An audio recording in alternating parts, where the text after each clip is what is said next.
Hey guys, thanks for dropping by the channel today. You know it's very appreciated, and we're going to kind of step back today into yesteryear with a look at G1 Siren, or GoShooter if you will. And I say kind of a G1 because certain parts here aren't really technically G1. I'll explain what I mean in the latest GotBot True review.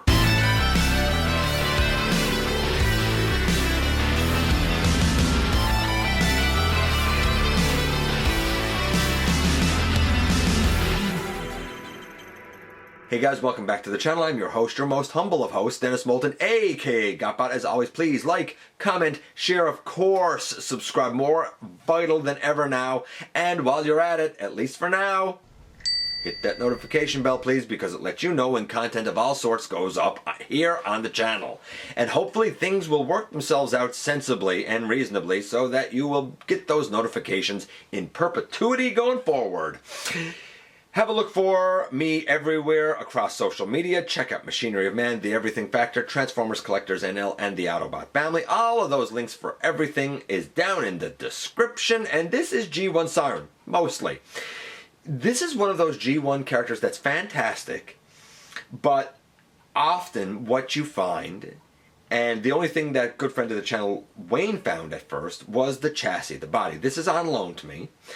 And he had to kind of rebuild the other parts. Like, he had to find them, he had to source them, and evidently sourcing G1 parts for this guy, which do include his blaster, his kind of antenna blasters, his helmet, and the little Headmaster Jr. Apparently all of those can be quite pricey in the aftermarket, ranging 20 to 40 bucks. By the time you get 1, 2, 3, 4, 5 pieces, you've made quite an investment in this G1 character, but for an acceptable representation on any display shelf, maybe there's an alternative. And that alternative may be resin casts, at least for certain parts.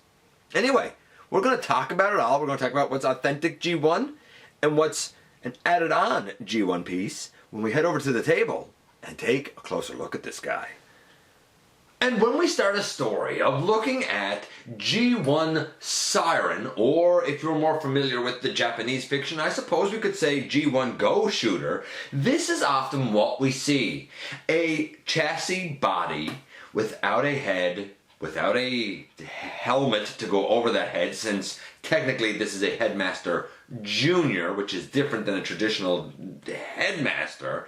He also has 3 blasters. Usually they're all missing, and this is often what you get. And replacing those parts tend to run collectors into high dollar figures, but there might be a little bit of a way around that. As I mentioned before, this is kind of a look at this G1 guy.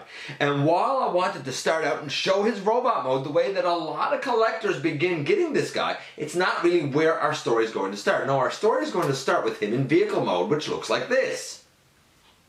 And it's a wonderful, I believe it's supposed to be a Mazda RX-7 if I'm not mistaken. And you will notice that we have a lot of sticker detailing on it. The stickers here, if I'm not mistaken, are repro stickers. This is not mine. This is on loan to me by friend of the channel, Wayne. And I believe they're repro stickers. If I'm not mistaken, he rolls tremendously well. He feels great. But we will notice that there's like fire detailing here and fire detailing up on the hood. Very similar to, as you might well expect, Red Alert. And originally, I believe the idea was that Siren was either going to be an upgrade or an homage to Red Alert. And there were a lot more similarities between the two. So that's kind of why we see like the fire car sort of logoing on it. It's an homage to kind of early in the design process where he was similar to Red Alert here. Well, not this Red Alert. This is the Siege Red Alert, but you get the idea. So that's where the whole fire car thing kind of comes into play. But getting back to Siren, our story starts out nicely with kind of excellent coloring. Now, to be fair, I'm actually going to compare him to animation because he did appear in the Headmasters as GoShooter, and Shuda was one of the Headmaster Juniors with like Minerva, for example. And they are a little bit different. Now, Right here, right now, there's nothing on this vehicle, but he does come actually with a surprising amount of accessories for a G1 character. What I'm about to show you, some of them, actually one of them, is an actual G1 accessory, and all the rest are a repro resin. Now you can, of course, get the actual, real, authentic G1 accessories, and to be fair, they're fairly expensive in the aftermarket on places like eBay.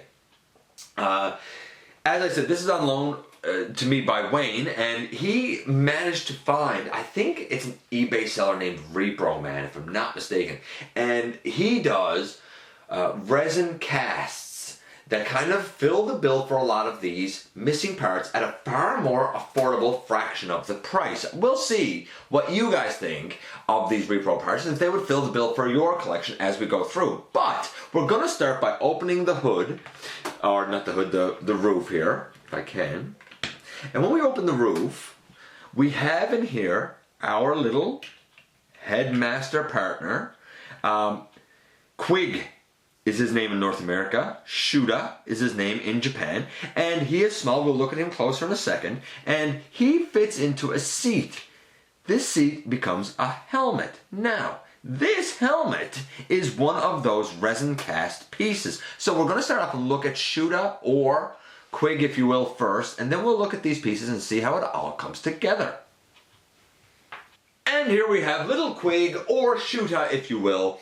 And there's some differences here that stand out with the Headmaster Juniors to differentiate them from the full-size Headmasters. First things first, we do not have the flap that covers the face on the back like we have with the other G1 Headmasters. So the face of Siren is just visible there. We'll talk about kind of the discoloring that's occurred there in a little bit. When it comes to articulation, the arms, if they move out, I cannot get them to move out on this copy. I'm not going to say they don't. I can't get them to move out more. This isn't mine. I don't want to push it. He can get in a seated position. However, unlike the other G1 Headmasters, he does not have knees. He is indeed smaller than, say, Brainstorm or Hardhead or Mind Wipe or Highbrow or Weird Wolf or any of those. Because he is, admittedly, a little more tiny. But that's not the only accessory that we have here. Now, to be fair, before we kind of move off from here, I want to kind of grade his accuracy based on the animation model for Shuda, because we actually do have an animation model. And based on the animation model, the upper body should be 2 shades of blue instead of 1, but I understand why they went with 1 here. The face being that kind of yellowy green that it is, it's okay because there's actually a visor that kind of comes down over Shuda's eyes. There's a little bit of yellow detailing that could be kind of going like down the side of his chest, his underarm area. But again, we don't have that. The lower body should have thighs that are kind of a silvery color, and then from the knee down would be black. So, of course, this is tiny, so there are certain allowances made.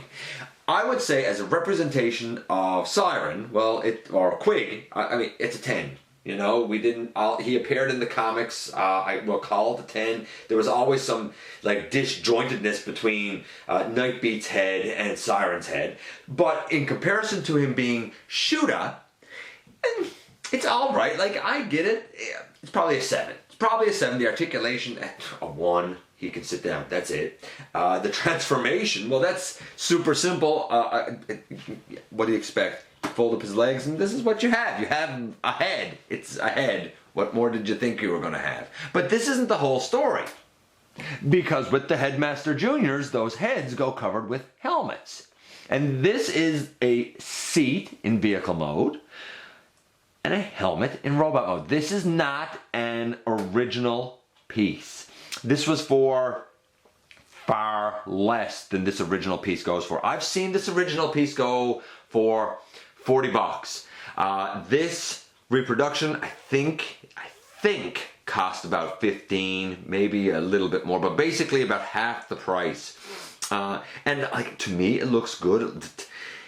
I don't know if somebody didn't tell me that this was like a reproduction piece, I don't know if I'd know. But it's not the only resin cast that we have. We also have A resin cast of that beautiful G1 rifle. I think it looks fantastic. Again, I wouldn't know. And two of these little blasters. I'm calling them blasters because of where they fit in vehicle mode. They're actually kind of like helmet antennae in robot mode. And as a result, our G1 car in its totality looks like this. And again, if nobody told me, I wouldn't know that any of these are reproduction parts. I would just think, hey, there's a complete G1 Siren or GoShooter, if you will. I think it looks fantastic. Now we can get into the transformation. And because this guy is G1, getting into the transformation is actually quite easy. We begin by taking out the blaster from the roof and these ones from the hood section. We're going to open up the roof section again, and yeah, you guessed it, we have Siren or Shooter, if you will, in there, as well as the seat. And we can close that up and lay this aside for now. We'll deal with the head first. And so we have a head here, and we take this piece and it goes down over. You will notice that the head is green with a light blue face. The head should be blue. In fact, there should be little yellow detailing in there. This head has been discolored over the years. The helmet goes down over. On the side of the helmet, we have two little holes, one on each side. We bring in the tiny little, I'm calling them blasters, but I don't really know what they are. They become antenna for the helmet here, and an antenna for the helmet over there. And we push all of that together, and now we have the entire helmeted section complete and ready for attachment. Now those of you who are eagle-eyed are going to realize that yes, indeed, there's a kind of crest on the head that's a little bit different, and the antenna that go on the side are at a little bit of a different orientation than the actual one, but if somebody wasn't looking for it, I don't know if they would notice it. Nevertheless, we're going to get into the body here now, and we begin by folding down the legs. Pretty simplistic so far. We bring out that arm, and then we can kind of lift this piece up. That makes bringing out the other arm easier. And we bring them out and we hinge them down. And we will stand the guy up. He's at a screen. I'm just going to back things up slightly. And once we have him up, we can just kind of set up his arms there. Here we'll even bring out his little arms. We will bring this down. And of course, we all know the chest piece. And right now there's nothing on that readout.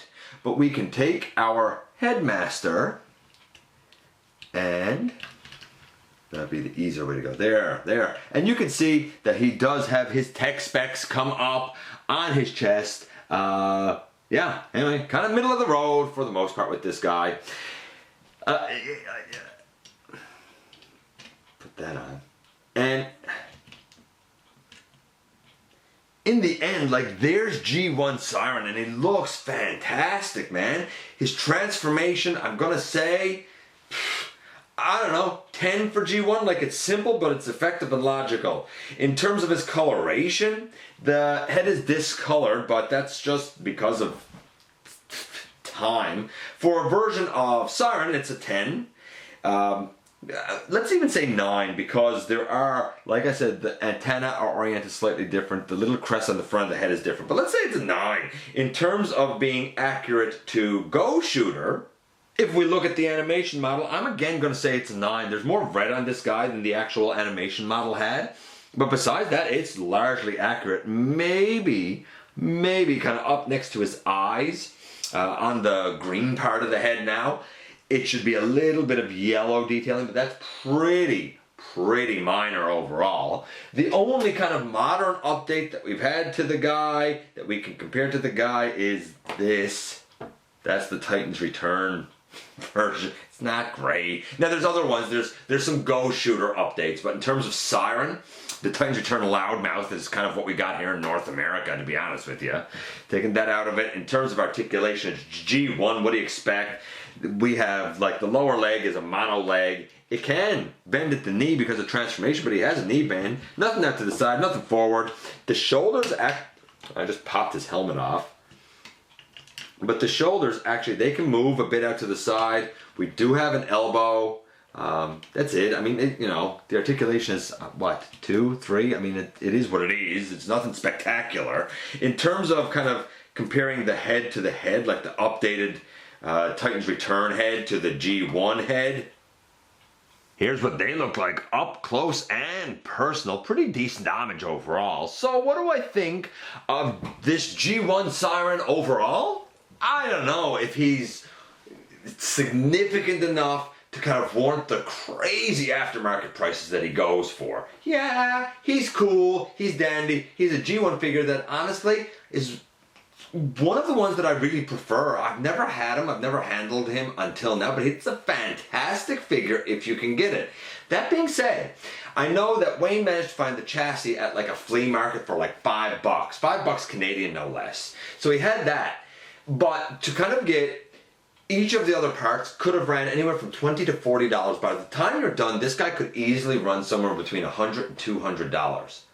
If you get the repro parts, however, you can cut that cost probably in half. I think it is definitely something worth looking into. Now, the guy who makes these has a number of kind of G1 repro parts. I think he even has some Power of the Primes parts. I don't really know the guy offhand. I don't exactly have a link. I think it's repro.man on eBay, I believe. So shout out to him if I got that right. You guys can check it out. I would say overall score for this guy as Siren, 10, I guess. Why not? 9 maybe, because we do have some unofficial parts, but I'm going to say 10 because it's so hard to get him complete. As GoShooter, man, again, a 9. It's pretty accurate to the animation. The only things being different, really having some more red detailing that isn't really there. Besides that, it's largely quite accurate and quite good. It's if you can get them. And I highly recommend that you fill in the missing pieces in a more affordable way that looks just as beautiful on any display shelf. And here we are once again, and this seems as complete to me as any version of Quig and Siren could be, or GoShooter and Shoota if you prefer. Yes, okay, the blaster, his 2 little ear antenna, and the helmet C-piece, look, I get it. They are resin cast, they're like repro parts. But if you're seeing it just on a display shelf, I think it looks fine. And for a fraction of the cost, admittedly, the 2 ear antenna, they're probably the least accurate because they're at a different orientation than what they should be. But if you're somebody who is a purist and wants all authentic parts, then you're going to have to put in the investment and you're going to have to put in the time, and you'll be quite happy, I'm sure. But if, like a lot of people, you have this guy incomplete, but you'd like to have a nice, acceptable representation of him on your display shelf, then perhaps, arguably, going the cheaper route with the resin parts, it might just work for you. I look at this and I think, yep, there you go, that's Siren. He looks good, he looks great, it works, man, it works. Anyway, let me know what you think about the character. Let me know what you think about these resin parts. You know I love to hear from you guys all the time. I always appreciate you giving me some of your extremely, extremely valuable time. Please hit that subscribe button. It helps me out so very much. If you're in a position to help the channel to grow, there's a donate link down in the description. Don't forget, somehow, some way, each and every day, you do make a difference. And I look forward to the next time, man, that you and I get together to have another visit, either in the live streams, at the stop motion premieres, or the old-fashioned way, right here inside the videos.